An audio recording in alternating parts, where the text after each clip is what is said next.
Hi friends, welcome to ವರ್ಷ vlog. ಇವತ್ತು ನಾವು ಹುರುಳಿಕಾಳಿನ ಸಾರನ್ನು ಹೇಗೆ ಮಾಡೋಣ ಅಂತ ನೋಡೋಣ. ಇದು ಆರೋಗ್ಯಕ್ಕೆ ತುಂಬ ಒಳ್ಳೆಯದು. ಇದನ್ನು ಮಾಡಲು ಏನೇನು ಸಾಮಗ್ರಿ ಬೇಕು ಅಂತ ನೋಡೋಣ.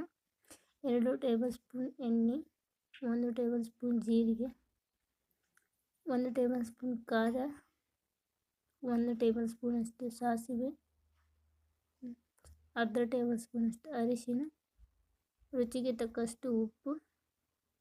ನಾನು ಕೆಂಪು ಉಪ್ಪು ಬಳಸಿ ನೀವು ಯಾವುದಾದ್ರೂ ಬಳಸ್ಬೋದು. ಸ್ವಲ್ಪ ಕರಿಬೇವು. ಈಗ ಹೇಗೆ ಮಾಡೋಣ ಅಂತ ನೋಡೋಣ. ಒಂದು ಪಾತ್ರೆಗೆ ಎಣ್ಣೆ, ಜೀರಿಗೆ, ಸಾಸಿವೆ ಹಾಕಿ, ಬೆಳ್ಳುಳ್ಳಿ ಹಾಕಿ, ನಂತರ ಸ್ವಲ್ಪ ಕರಿಬೇವನ್ನು ಹಾಕಿ, ಬೆಳ್ಳುಳ್ಳಿ ಸ್ವಲ್ಪ ಕೆಂಪಗಾದ ನಂತರ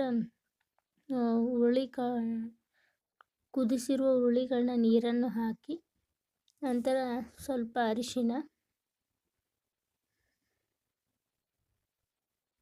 ಸ್ವಲ್ಪ ಖಾರ ಹಾಕಿ, ಸ್ವಲ್ಪ ಉಪ್ಪು,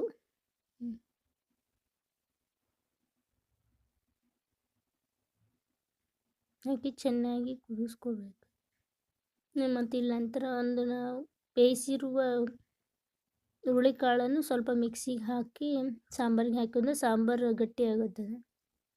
ಈ ಸಾಂಬಾರು ಮಾಡಲು ಒಂದು 5 ಟೇಬಲ್ ಸ್ಪೂನಷ್ಟು ಹುರುಳಿಕಾಳನ್ನು ಒಂದು 5-6 ವಿಸಿಲ್ ಹೊಡಿಸಿ ಸಣ್ಣಗೆ ಕುದಿಸಿದ್ವಿ.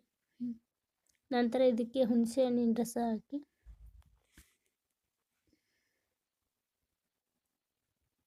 ಚೆನ್ನಾಗಿ ಕುದಿಬೇಕು.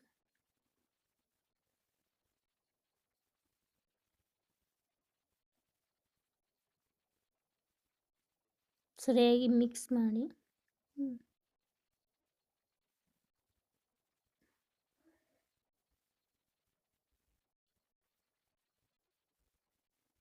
ಕುದ್ದ ನಂತರ ರುಚಿಕರವಾದ ಆರೋಗ್ಯಯುತವಾದ ಹುರುಳಿಕಾಳು ಸಾಂಬಾರು ಇದರಲ್ಲಿ ಆರೋಗ್ಯಕ್ಕೆ ತುಂಬಾ ಒಳ್ಳೆಯದು.